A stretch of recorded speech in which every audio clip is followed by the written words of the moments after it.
Beaucoup de satisfaction à l'issue de cette journée marathon, beaucoup de fierté d'appartenir à cette jeunesse agressive qui cherche chaque jour à conquérir de nouveaux espaces citoyens, à faire évoluer sa démocratie. Nous regrettons le fait que le débat entre les candidats avec sous nos votes n'a pas pu se faire. C'est une grande première qu'on ait pu commencer avec 2 candidats. Le président Issa Sall, qui avait toute sa bonne volonté au dernier moment, a été très honnête en nous disant qu'il ne pouvait plus, compte tenu du fait des événements de Tambacounda, et qu'il avait 2 jours de retard sur son programme, ce qui fait qu'il ne pouvait pas être à Dakar aujourd'hui.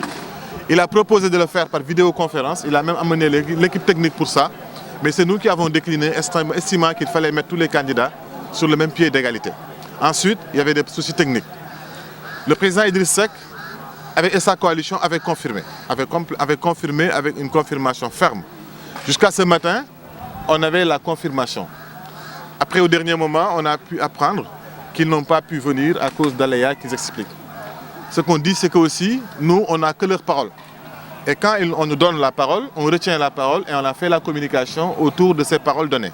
Maintenant, chacun est libre de faire ce qu'il veut de sa parole. On ne le commente pas. Le reste, c'est qu'on est très satisfait. Ça a été une bonne expérience démocratique, une bonne expérience citoyenne. Ça a permis aux citoyens de comprendre que l'élection n'est pas simplement une affaire des partis politiques, c'est aussi l'affaire des citoyens. Et c'est un signal fort pour la jeunesse africaine, pour qu'ils comprennent qu'ils peuvent participer à leur manière aux élections. C'est comme ça qu'on arrive à faire participer le maximum de jeunes. L'idéal, c'est qu'à l'issue de cette journée, que les jeunes comprennent, que les jeunes aillent voter avec enthousiasme. Aillent voter avec enthousiasme parce qu'en définitive, c'est le jeune qui tranche le débat. Qu'ils votent non pas sur la base d'ethnie, non pas sur la base d'identité, des appartenances identitaires souvent nuisibles à la stabilité, mais qu'ils votent sur la base de programmes, qu'ils votent sur la base d'idées qui font du Sénégal et des Sénégalais prioritaires au niveau de tous les programmes. Et moi, ce que j'ai remarqué, c'est que nous avons tous remarqué que certaines questions, comme l'environnement, le civisme, l'indiscipline dans l'espace public, souvent c'est des questions qui n'étaient pas abordées dans le débat politique électoral. Mais ce débat, aujourd'hui, Wallu Askan Wi a permis de ressortir ces débats sur l'environnement. Vous avez vu tous que Dakar, et sur toute l'étendue du territoire, ces dernières semaines a connu des pics de pollution dus aux particules fines et surtout dus à la désertification, dus aussi au taux de soufre dans le carburant que nous consommons à Dakar. Cette pollution a atteint des pics historiques qui ont battu les records de Pékin et des villes aussi polluées que New Delhi. Personne n'en a parlé jusque-là. Mais le débat aujourd'hui, Wallu Askan Wi, a permis aux candidats de se prononcer sur cet environnement-là qui est aujourd'hui menacé. On a vu le président Sonko parler de tous les risques environnementaux jusqu'à la langue salée. Et on a aussi vu le président Madické Niang en parler surtout sur le reboisement et aussi la préservation du littoral, la brèche à Saint-Louis.